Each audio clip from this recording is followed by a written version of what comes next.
तो बच्चों अब हम आप स्क्रीन पर ध्यान से देखिए कि आयु के सहखंडज एडजॉइंट ऑफ ए मैट्रिक्स हम किस प्रकार से प्राप्त करेंगे। किसी आयु का सहखंडज क्या होता है इसको हम समझें। तो किसी आयु का सहखंडज यानी एडजॉइंट, पहली बात हमेशा ध्यान रखिए बच्चों कि वह आयु स्क्वायर मैट्रिक्स होना चाहिए, वर्ग आयु होना चाहिए।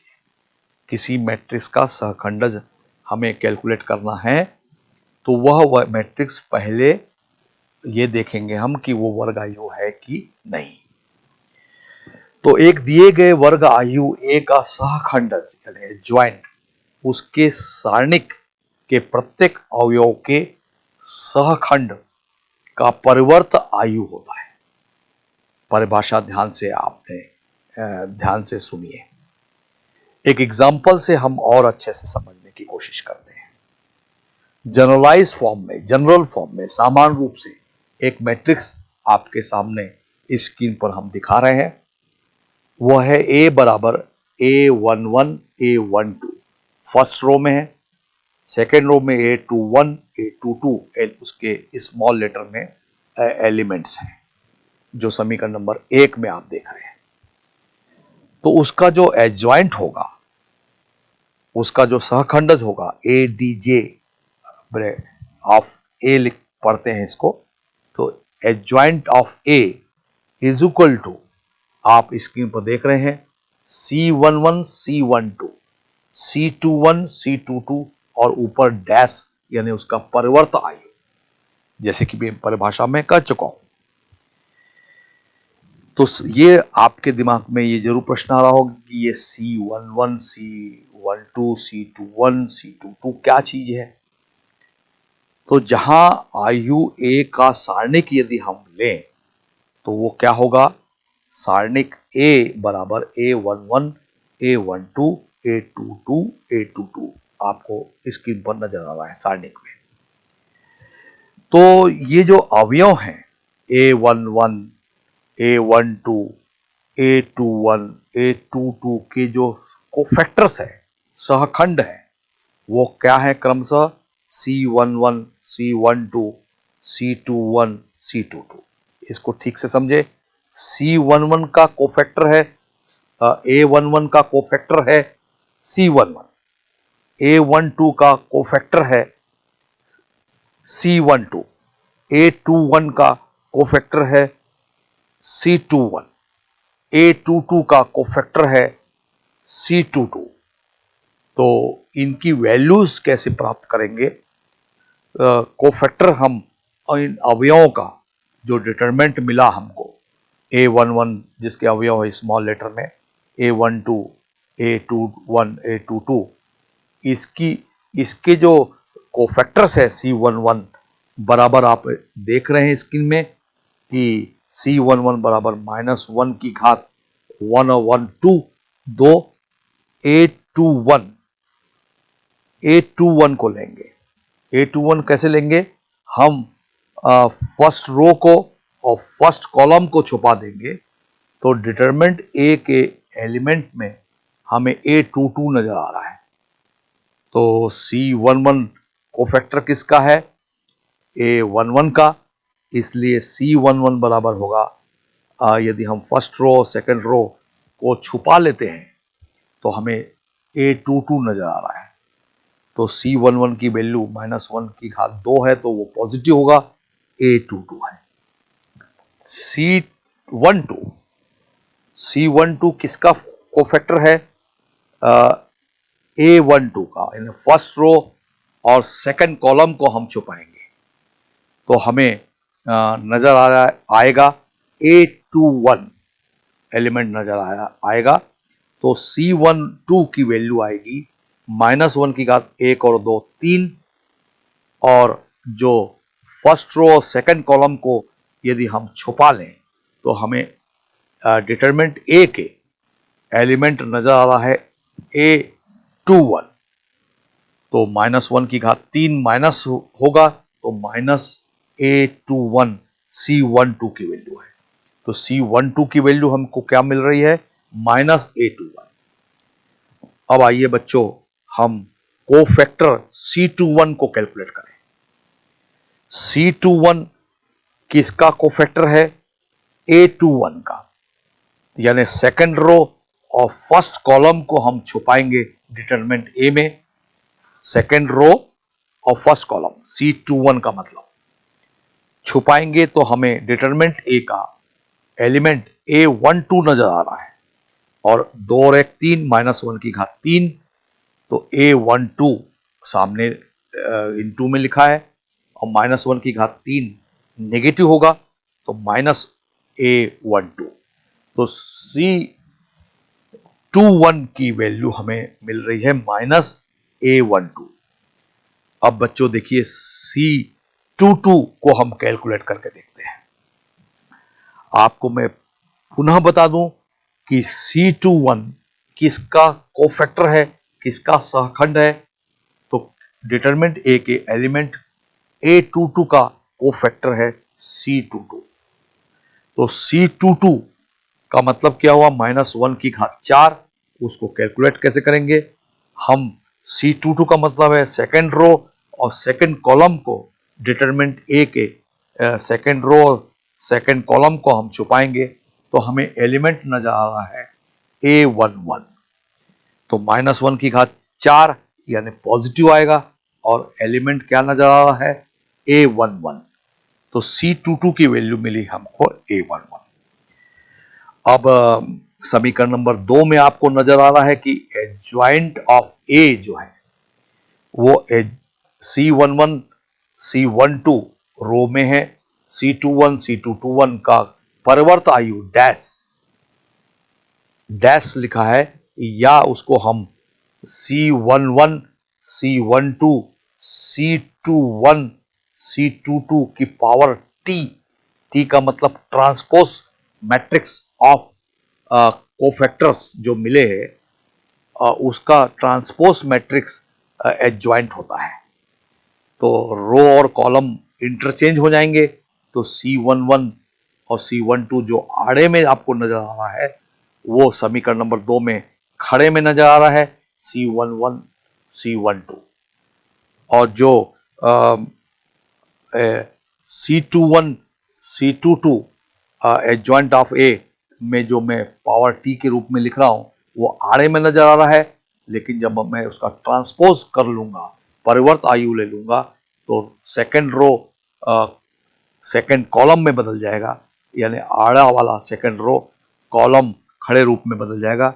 C21 उसको पढ़ रहा हूं मैं, ध्यान से देखिए समीकरण नंबर 2 में खड़े रूप में सेकंड कॉलम में C21 C22 है।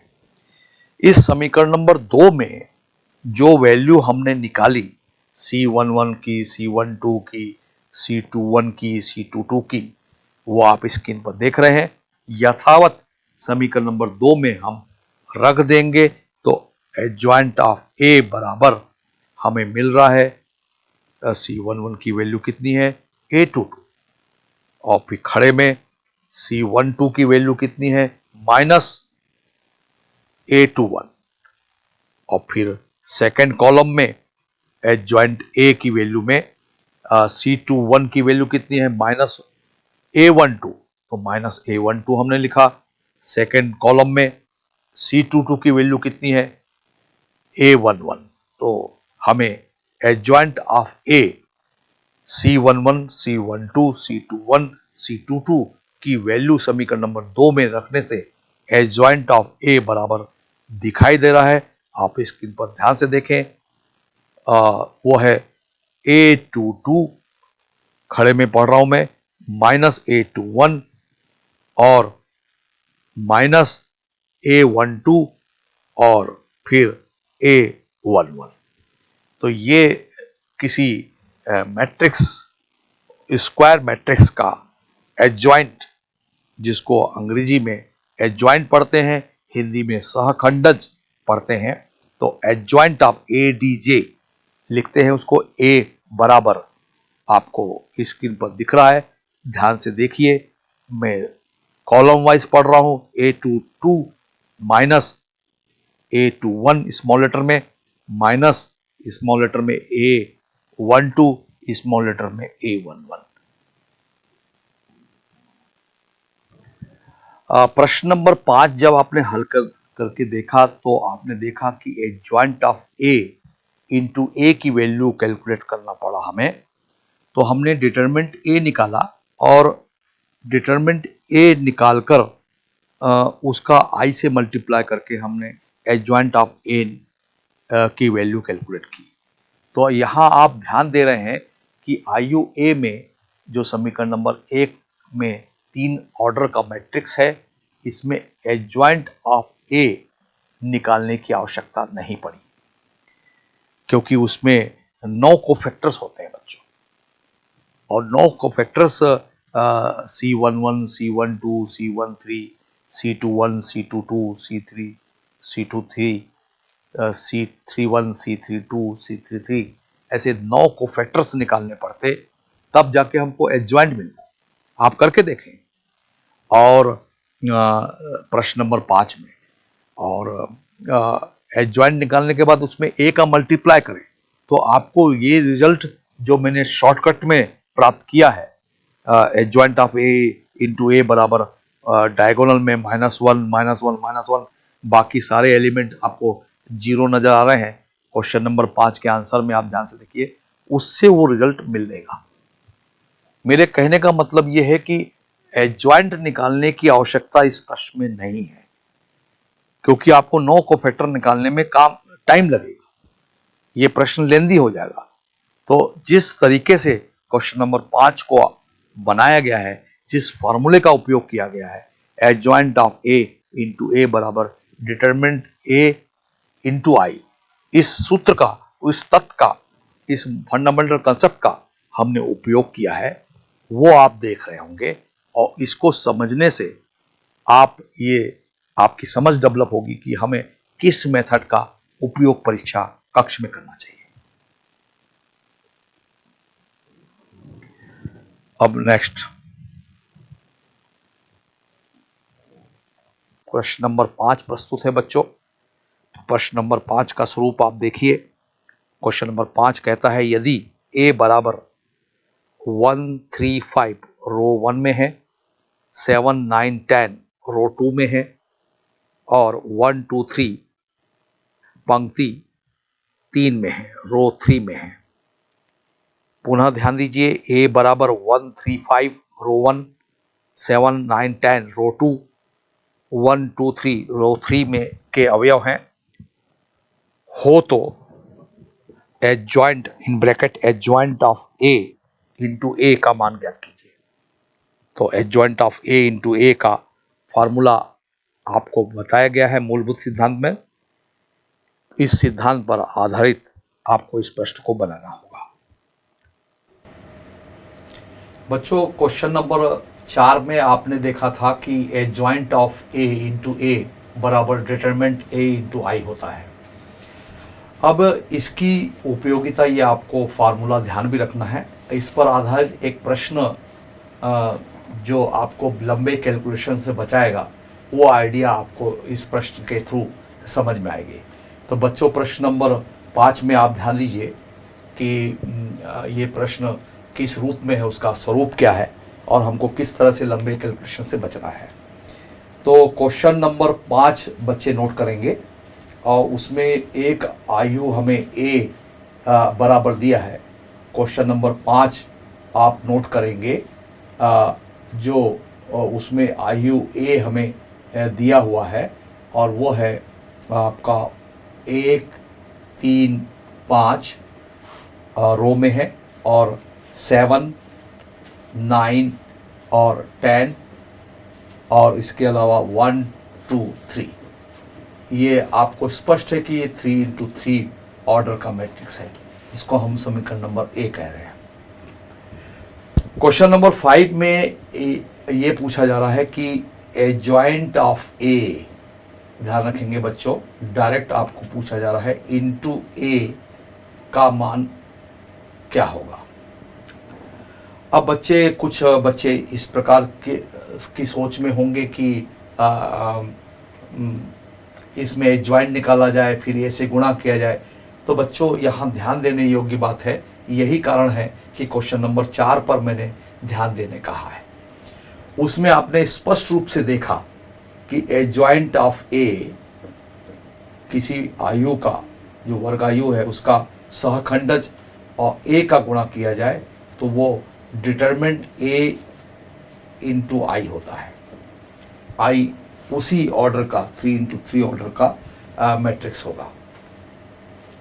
तो एडजॉइंट में आपको मालूम है कि 3 इंटू 3 ऑर्डर के एडजॉइंट को जब हम निकालेंगे तो 9 कोफैक्टर्स हमको कैलकुलेट करना पड़ेगा बच्चों।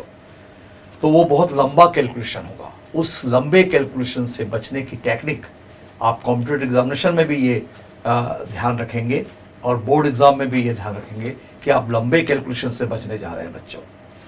वो ये है कि हम एडजॉइंट ना निकालकर सीधा डिटरमिनेंट ए निकालें।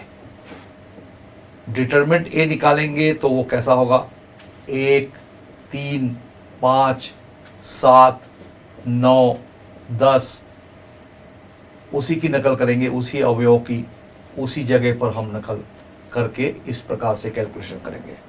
और डिटरमिनेंट के कैलकुलेशन में, सारणी के कैलकुलेशन में आपको मालूम है कि 1 इंटू ये 9 का 4 बनाते, हिंदी का 4 बनाते हुए कैलकुलेशन करेंगे। 9 या 27, 10 दूनी 20 और फिर ऋण 3 को हम लेंगे और इसको छुपाएंगे। ये छुपाएंगे, इसको अब मैं पेन रख दे रहा हूँ।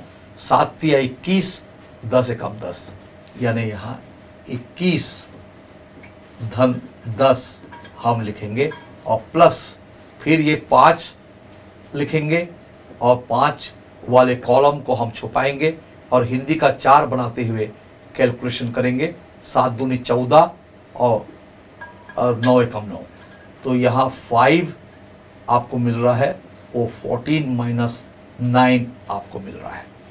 तो इस तरह से ये जो कैलकुलेशन है डिटरमिनेंट ए का, सारणिक ए का, जो समीकरण नंबर 1 से हमने देखा, उसके अवयवों को देखा, तो आपको ये जो रिजल्ट मिल रहा है 27 में से 20 गया तो 7, 7 एकम 7, माइनस 3 है ही है, इसका मल्टीप्लाई 21 में से 10 गया तो 11 और धन 5 ऑलरेडी आपको दिख रहा है और 14 में से 9 गया तो आपको गुणा 5 करना पड़ेगा। तो इस तरह से बच्चों आप देख रहे हैं कि डिटरमिनेंट ए की जो वैल्यू है वो हमें 7 माइनस 33 धन 25 और 25 में हम 7 को जोड़ दें, पॉजिटिव नंबर को हम जोड़ दें तो 7 और 25 32 माइनस 33 होगा। तो ये जो कैलकुलेशन है 32 में से 33 घटा, माइनस चिन्ह ज़्यादा है तो चिन्हों की गलती नहीं करेंगे बच्चों, -1 होगा। तो इस तरह से हमें डिटरमिनेंट ए की जो वैल्यू मिली है वो है -1, उसको हम समीकरण नंबर 2 कह दें। अब जैसे कि क्वेश्चन में कह रहा है कि एडजॉइंट ऑफ ए इंटू ए हमें कैलकुलेट करना है और क्वेश्चन नंबर 5 में आपको मैं ये प्रूफ करके बताया हूँ, इसका प्रमाण आपको ध्यान रखना है। ये फार्मूला काफ़ी महत्वपूर्ण है जो कॉम्पिटिटिव एग्जामिनेशन में भी यूज़फुल है। वो डायरेक्ट होता है डिटरमिनेंट ए इंटू आई। और समीकरण नंबर 2 में आप इस सारणिक से जो 3 इंटू 3 ऑर्डर का है और उस क्रम का है, इस कोटि का है, उसका आपने सारणिक डिटरमिनेंट निकाला है, -1 है। तो निश्चित रूप से हम यहाँ पर -1 इंटू आई लिखेंगे। और आपको मालूम है कि हमें ऐसे प्रश्न जिसमें 3 इंटू 3 ऑर्डर का मैट्रिक्स दिया हो तो हमें आई को 3 ऑर्डर का ही लेना चाहिए। वो I3 होता है और वो होता है 1 0 0 0 1 0 0 0 1। उसके जो मुख्य विकर्ण के अवयव हैं वो 1 1 1 दिख रहे हैं और ये 3 इंटू 3 ऑर्डर का है। तो निश्चित रूप से बच्चों अब कैलकुलेशन को हम आगे सिंप्लीफाइड करने जा रहे हैं। तो एडजॉइंट ऑफ ए इंटू ए की वैल्यू हमको मिल रही है, ये -1 गुणा करेंगे हम मैट्रिक्स का 1 0 0 0 1 0 और 0 0 1 से। तो इसका रिजल्ट, फाइनल रिजल्ट हम देख रहे हैं कि एडजॉइंट ऑफ ए इंटू ए की जो वैल्यू है फाइनल रिजल्ट में मिल रही है -1 0 0 0 -1।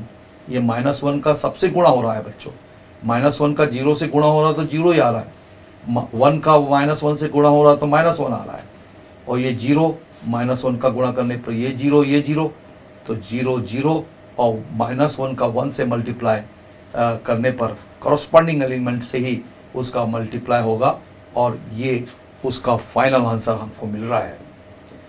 तो बच्चों आप देख रहे होंगे कि इसमें इस फार्मूले को याद रखना कि एडजॉइंट ऑफ ए इंटू ए बराबर डिटरमिनेंट ए इंटू आई कितना महत्वपूर्ण है।